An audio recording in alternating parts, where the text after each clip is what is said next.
Well, hello there. It's the Range Ronin, and I thank you for stopping by to view another chapter in the Range Ronin Chronicles Pistol Series. I hope that you liked today's presentation. Without further ado, let me get started. Superior performance, perfect balance, enhanced ergonomics, a flat-face trigger, aggressive slide design, a 2.75-inch 1 and 10-inch twist stainless steel barrel with Armornite finish, an 18-degree grip angle, a black U-notch rear sight with a bright dot front sight with tritium insert, and a stainless steel slide with Armornite finish. These are just some of the main features of a micro-compact pistol by Smith & Wesson. Interested? Well, stay tuned, and I will tell you all about it.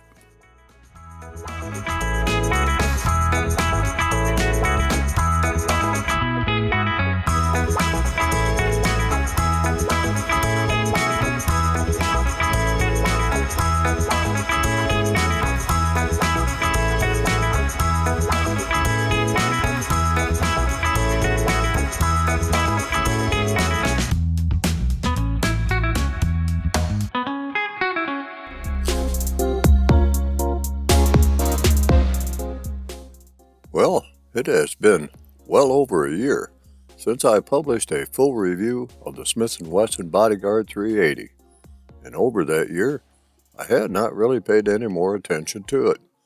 It has been serving its purpose as an on and off pocket carry pistol. The Smith & Wesson Bodyguard 2.0 arrived on the scene, and a quick glance at the Smith & Wesson website told me that I needed to follow up on the Bodyguard 380 review with a review of the Bodyguard 2.0. But I had other projects in the mill, and the Bodyguard 2.0 would have to be put on hold. Besides, I did not have one available to me to check out, unless I could beg and borrow one from someone. Well, that someone turned out to be one of the representatives at the gun club that I am a member of, and he, Joe is his name, graciously offered me the opportunity to shoot his, an opportunity that I jumped on at first chance. So, let's take a look at the Smith & Wesson Bodyguard 2.0.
Will I be making comparisons between the Bodyguard 380 and the Bodyguard 2.0?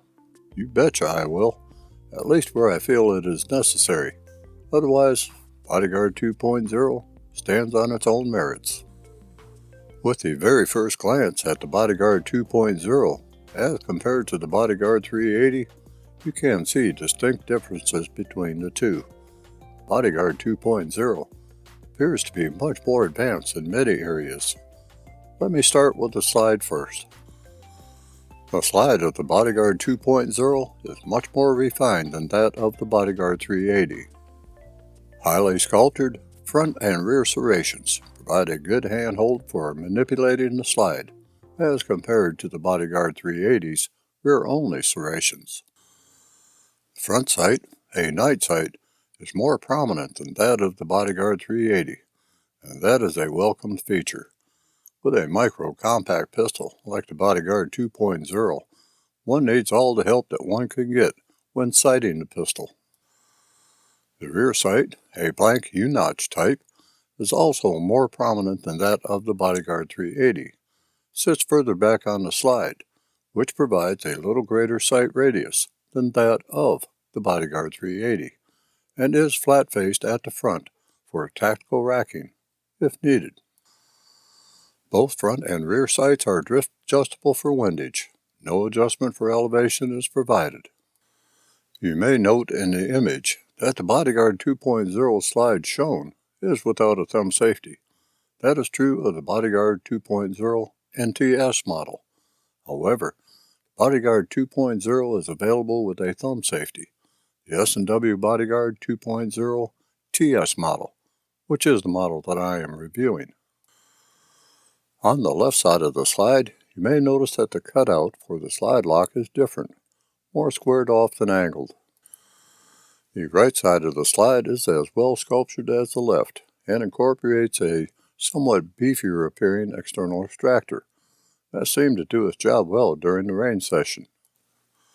The barrel's chamber, like that of the Bodyguard 380, incorporates a chamber-loaded indicator. By looking at the top of the slide, you will note an opening at the rear of the barrel. You can observe whether or not a round is in the firearm's chamber. If a round is in the chamber, you should be able to see the cartridge rim through the opening. A loaded cartridge can also be viewed through the slight gap that exists between the extractor and breech face. Although it should not need to be stated, keeping the trigger finger off of the trigger and keeping the pistol pointed in a safe direction while performing this visual look-see would be a wise thing to do. Looking at the rear of the Bodyguard 2.0 slide, there is a stark difference to the Bodyguard 380. No opening exists for a hammer. Could it be that the Bodyguard 2.0 simply hides the hammer? Well, no. The Bodyguard 2.0 is a striker-fired pistol, not a hammer-fired pistol. What that striker strikes against is the primer of a 380 auto cartridge loaded into the chamber of the 2.75-inch 1 10-inch twist stainless steel barrel with armonite finish that is nestled nicely within the slide. Pair that up with a captivated recoil spring and guide rod, and you have the makings of a very workable solution to the slide and the pistol's operation. That, as you will see during the range segment, seems to be pretty darn good. Of course, the second half of the Bodyguard 2.0 is the frame, so let me yak at you a bit about that. The frame, as with the slide, is entirely different from that found with the Bodyguard 380.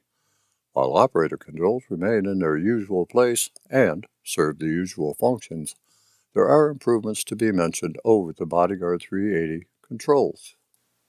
The takedown lever is textured to provide a better controlling surface than with the Bodyguard 380. Just forward of the takedown lever is a textured area that one might find useful for resting its port and thumb, and that texturing is available on both sides of the pistol, although the takedown lever is left side only. The slide lock lever is more pronounced than that of the Bodyguard 380, and that is welcomed by the thumb of my left sport hand thumb for disengaging the slide. The slide lock, like the takedown lever, is left side only. If the Bodyguard 2.0 be equipped with a thumb safety, as with the TS model that I am reviewing, the thumb safety is ambidextrous. For left-handed shooters, that is a plus. I found the Bodyguard 380's thumb safety to be cantankerous and difficult to manipulate. With the TS model of the Bodyguard 2.0, however, the thumb safety is dominant, better textured, and easier to operate. The magazine release button is larger and better formed than that of the Bodyguard 380, offering a better surface for the thumb to press. The magazine release button can be positioned on the right side for left-handed operators. Follow the instructions in the Safety and Instruction Manual to do so. The owner of this pistol is left-handed. Magazine release had been switched to the right side. Magazine button was easy to press in with the middle finger of my shooting hand, my right hand, since I am right-handed. With that said, I did mistakenly try to press the button on the left side with my shooting hand thumb, since my brain had not registered the fact that the magazine button had been switched. You see, for me, my left hand is a workhorse of sorts when working with pistols. The left support hand thumb works the slide lock, thumb safety, if equipped, and magazine release button, while my right hand takes on the task of holding the grip and pulling the trigger. This division of task arrangement seems to work for me. The frame is nicely undercut at the rear, resulting in a very nice ledge under which to fit the top of the hand, resulting in a lesser chance of slide bite, which is not welcomed with any pistol. I was surprised with the grip area of the Bodyguard 2.0. It is actually workable, despite its small size. With its trigger guard cutout and shape, I still find the grip short for my hand with a flush-fit magazine installed. With a 12-round extended magazine, the grip length becomes more serviceable, something that I can live with. Unlike other M&P 2.0 pistols, no interchangeable palm swell adapters are available. What you have in your hand is what you have in your hand. While I would have liked a larger grip in the palm area, the 18-degree grip angle and texturing of the grip seems to be a workable combination. But if I owned this Bodyguard 2.0, I would be looking at means to widening the girth. The Bodyguard 2.0 comes with 2 magazines. Depending on your location, those may be 2 flush-fit 10-rounders or a flush-fit 10-rounder and 12-round extended. For me, and with the 380 auto cartridge, I would welcome as many party poppers as I can carry. Okay, I know. You have been waiting patiently for me to get to the trigger, so here it is. Enveloped with somewhat substantial for the pistol-sized trigger guard, which is rounded and not serrated, lies a flat-face trigger. Smith Wesson claims to be a double-action unit that is equipped with an internal trigger safety that keeps the trigger assembly from moving into the frame unless properly pressed. Compared to the trigger of the Bodyguard 380, this trigger is a vast improvement, with less trigger travel and pull weight than that of the Bodyguard 380. The double-action moniker simply means that when the pistol is in a cock condition, the striker is pre-staged, partially cocked. Pulling the trigger simply moves the striker a tad more to the rear against the striker's spring tension until it is released, assuming that the pistol is in battery, of course. The trigger pull weight with this Bodyguard 2.0 under review is 4 pounds, 1.7 ounces. That is smooth in its travel and releases sharply, with just a hint of mush during the travel. An over-travel stop is integrated into the trigger guard to prevent over-travel from happening, while trigger reset seems to be very short. Now, while the double action seems to infer that the pistol has double strike capabilities, like a double-action revolver, or even as with the Bodyguard 380, I can assure you that it does not. If a misfire or soft primer strike occurs, the pistol needs to be recycled to fire. Well, I think I'm at the point that I can move on to maintaining the Bodyguard 2.0. So why don't I do that?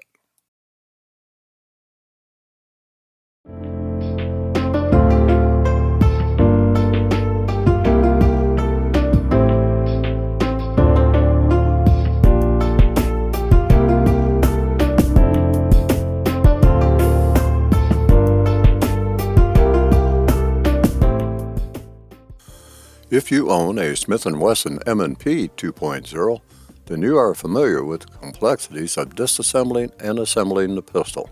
However, with the Bodyguard 2.0, you are saved from removing the frame tool from the bottom of the grip by turning it 90 degrees in either direction and pulling it out of the frame, removing the interchangeable palm swell backstrap insert from the frame by tipping it away from the frame, bottom first, to release the tab at the top that engages the frame.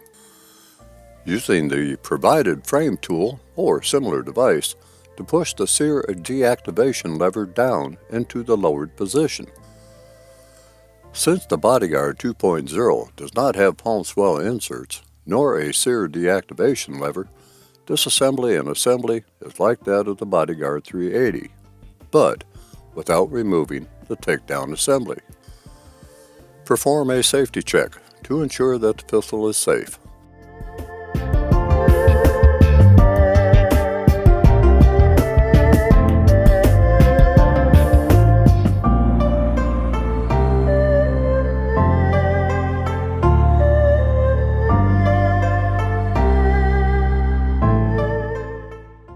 Lock the slide back. Rotate the takedown lever to release the slide, and then separate the slide and frame. Assembly is simply a reversal of the takedown procedure. What you do between disassembly and assembly, I leave up to you, but I do recommend you follow instructions contained in the safety and instruction manual that comes with the pistol for cleaning and maintenance and inspecting the pistol. Well, that's enough said regarding maintenance. Let me get this puppy to the range.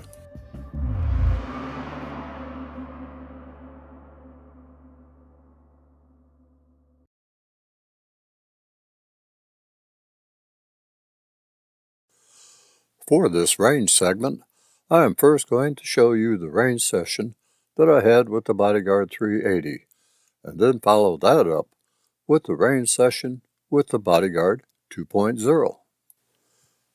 As my usual, comments will be made during both range sessions, and a synopsis at the end of each session.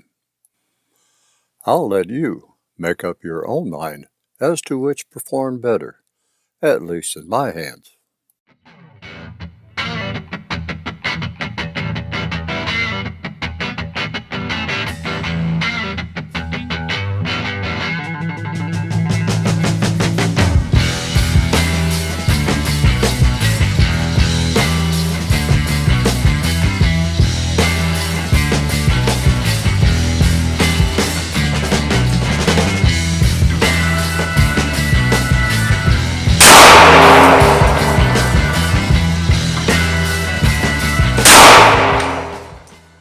I must be upfront here.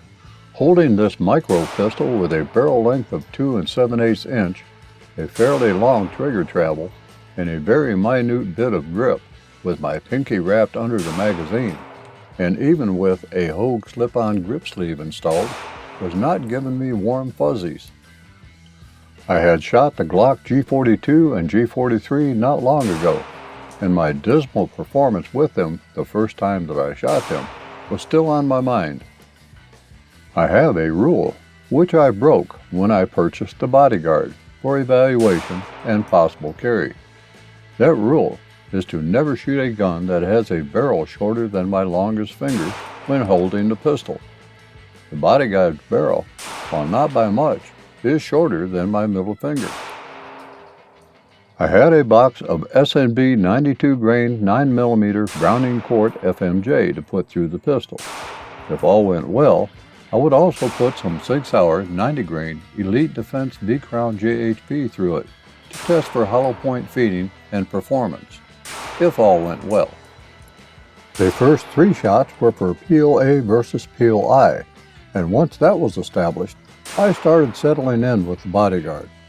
The Mozambique drills were run while staging the trigger and while not staging the trigger. Surprisingly, staging the trigger was easy, given that there is not a staging point, per se, in the trigger travel. It was just determining a point before the break, crawl up to it, hold it, and then continue the pull to drop the hammer. Trigger pull was smooth, which actually surprised me.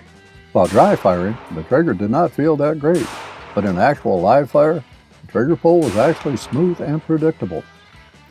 I experienced 2 issues with the Bodyguard, but yet have not determined the cause of one of them. The first issue was light primer strikes. It could have been caused by the S&B ammunition being fired, as it did not occur with the Sig Sauer 90 grain ammunition. I can't remember if I was staging the trigger when the white strikes happened, but they did not happen when I staged the trigger with the Sig Sauer ammunition. My synopsis is that the S&B ammunition had harder primers than did the Sig Sauer ammunition. The second issue was failure to lock back on the last round. This was inconsistent and probably caused by my lack of grip on the pistol under recoil. I could not repeat it using the same magazine that faulted the first time, so I'll take the hit on this one.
Well, it's 44, but it's also made for 44, but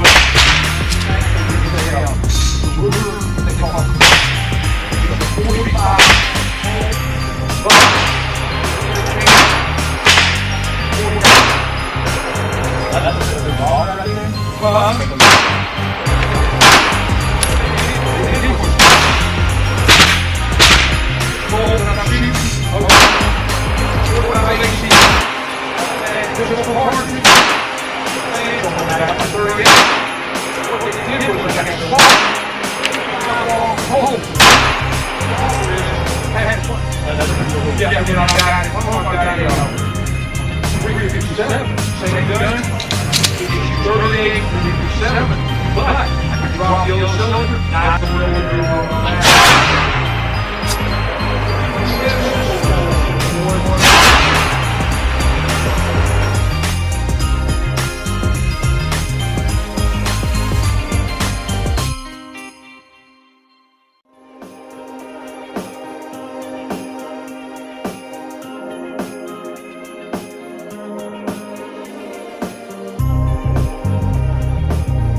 Well, I think I did better with the Bodyguard 2.0 than with the Bodyguard 380.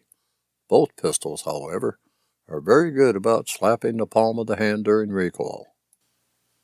There was one failure with the Bodyguard 2.0 to lock back on the last round at the beginning of the session, but the gun ran error-free after that. More than I can say for the operator. After the range session, the owner of the pistol and I both agreed that the front sight was off to the left a bit. He told me that this was one of the early pistols, and that he planned on correcting the front sight. To be truthful, I just thought it was my shooting, as I have a tendency to pull left naturally. The smaller the pistol, the greater my propensity to do so. Regardless, I believe that the Bodyguard 2.0 did better than I expected. The trigger pull weight of 4 pounds 1.7 ounces didn't help that much, but the flat-face trigger did, making the trigger pull feel somewhat lighter. Although when you have a big hand holding a small grip, the trigger finger tends not to pull straight back into the hand, as with a larger grip surface. When I began the session with the Bodyguard 2.0, I had placed my sport hand thumb on the textured area just before the takedown lever. That did not work out well, as the muzzle rise seemed too pronounced to me. Switching to as fuller as I could support grip helped matters. So, to wrap up this shooting comparison with the Bodyguard 380 and the Bodyguard 2.0, I am just going to show you the comparison between the two final targets. Let you draw your own conclusions.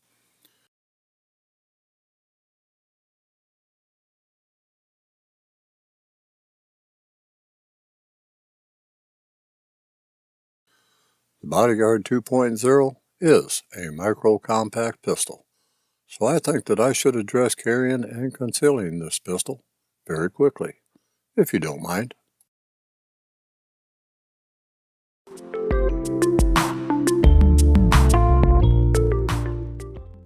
Since the Bodyguard 2.0 is a micro-compact pistol, it is quite possible to carry it wherever you want to carry it.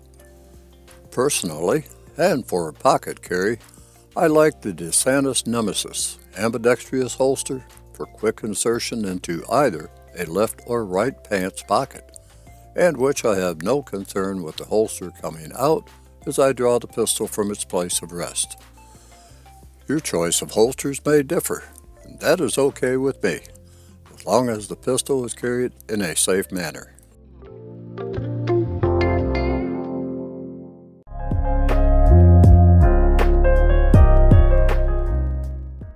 For my final thoughts on the Smith Wesson Bodyguard 2.0, I must insert some concerns about the pistol that others have voiced, although I can't verify those concerns with the short time that I have had with this pistol. The first concern is that many users have complained about the front sight not being centered from the factory, therefore throwing the sights out of alignment with the intended target, causing hits to be left or right, depending on the off-center direction of the front sight, or of the rear sight, for that matter. While I do agree that the sights should be centered, both front and rear, I also understand that the Bodyguard 2.0 is not a target pistol. It is intended for close-up, almost bad breath distance, personal work.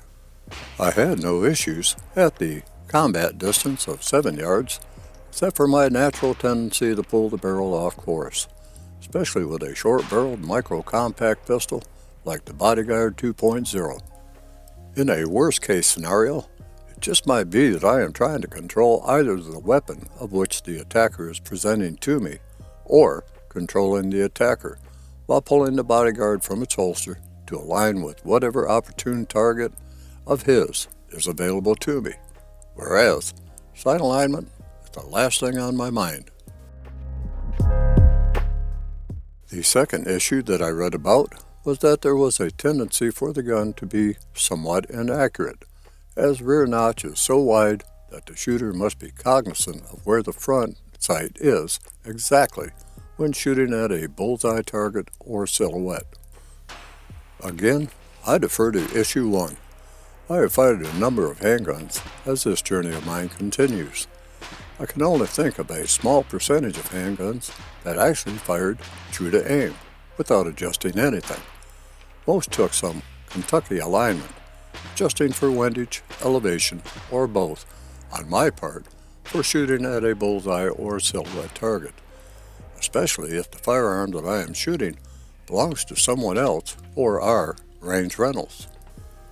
For me, I found the sights on the Bodyguard 2.0 adequate for my eyes, and anything else is up to me to make it work well enough to consider one for self-defense. One other issue was that the magazines are extremely hard to load after about the 7th round. I routinely read that the 10th or 12th round is almost impossible to load into the magazine. I have kept magazines I own full for a few days before a range trip, but I am convinced that my using the Uplula magazine loader is easier on my aging thumbs than the strength required to load multiple rounds into a magazine.